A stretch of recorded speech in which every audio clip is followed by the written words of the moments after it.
Hello beautiful people, thank you for popping in to see what I'm up to. Yeah, I'm in the kitchen. Haven't been spending much time in here actually the last couple of months. So today I'm doing 2 roasts because poor old John and Gotti have been out shearing all day and they've got another full day tomorrow. So apparently Gotti hasn't had a good roast in a long time and her favourite is lamb. I normally don't do a lamb roast because they're so darn expensive. This one was on special for $12.50 a kilo, so just that little roast there cost $16.61 compared to the chook, which was, if I can read it, $3 a kilo, and it cost me $4.53. And roast chook is actually my favourite, so it's a good thing it's cheap, hey? Normally I'm doing a chicken or a pork, and the lamb and beef when I can afford it, budgeted for it. Alright, so with the lamb, what I do is really simple and easy.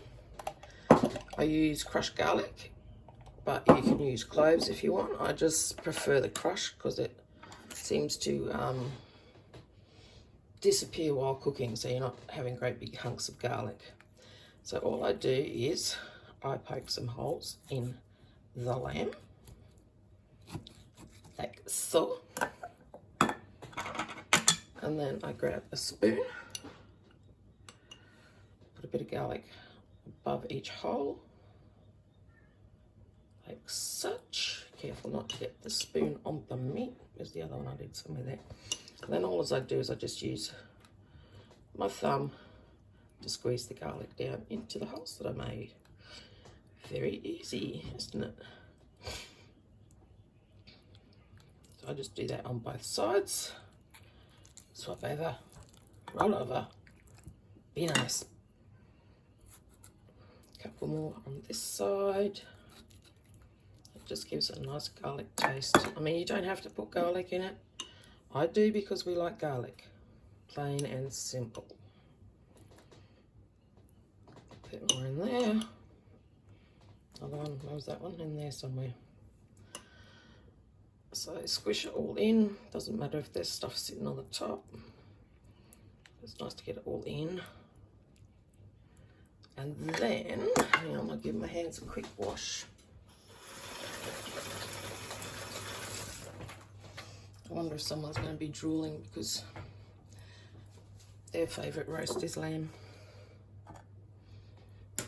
I'm such a mean person.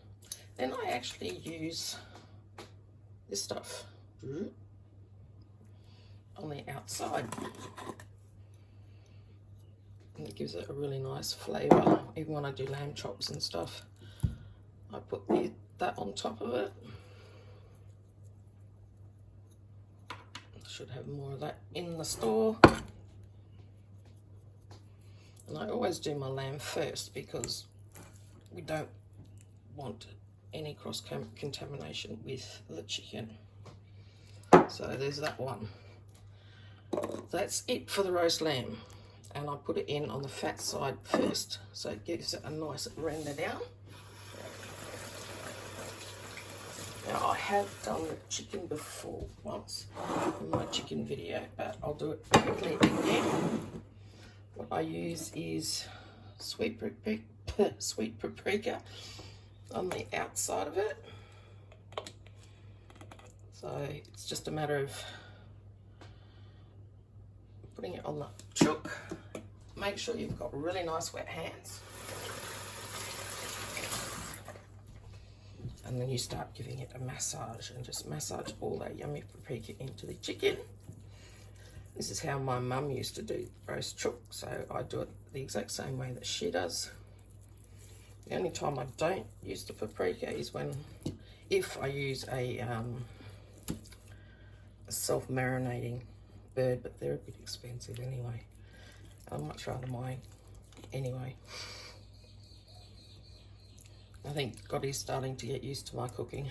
She's had quite a few meals over here recently.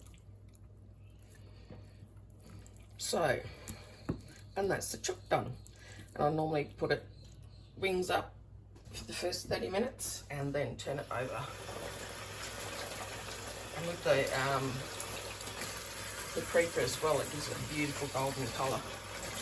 But those will be going into the oven at 180 for about 2.5 hours. And then once they're cooked, I pull them out and let them rest for at least 30 minutes before I start carving them. So I'm going to go and put them in the oven, and I'll show you the veggies once I've done them and what I do with them, and then you can see the end result. So I'll be back. Here's all, well, some of the veggies all chopped up anyway. So we've got potato, carrot, pumpkin, sweet potato, and I've drizzled some oil over it to stop it from sticking. And then I use this beautiful stuff all over it. It is absolutely yummy for roasts. So that's all I do with my roasts, my roast potatoes.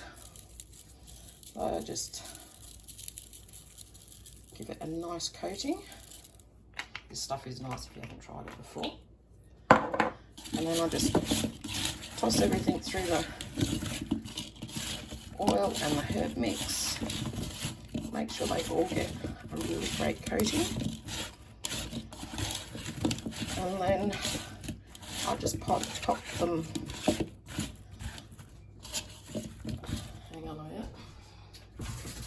I just pop them in the bottom of my drawer there with some alfoil and stick that in the oven and let them go. Easy as. And also with these veggies we're going to have corn, peas and cauliflower. I'll show you the end result when it's all done. Look at them yummy baked veggies. Here's a tip for you too.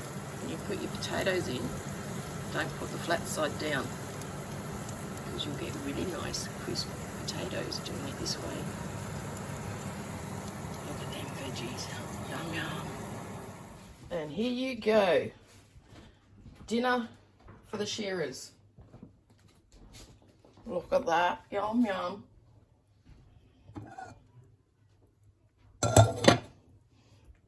And they're the stuffed shearers who need feeding. And dinner is done and dusted. With leftovers. Yay, I don't have to cook tomorrow. So don't forget to like, subscribe and tickle that bell, and I shall see you soon. Catch ya.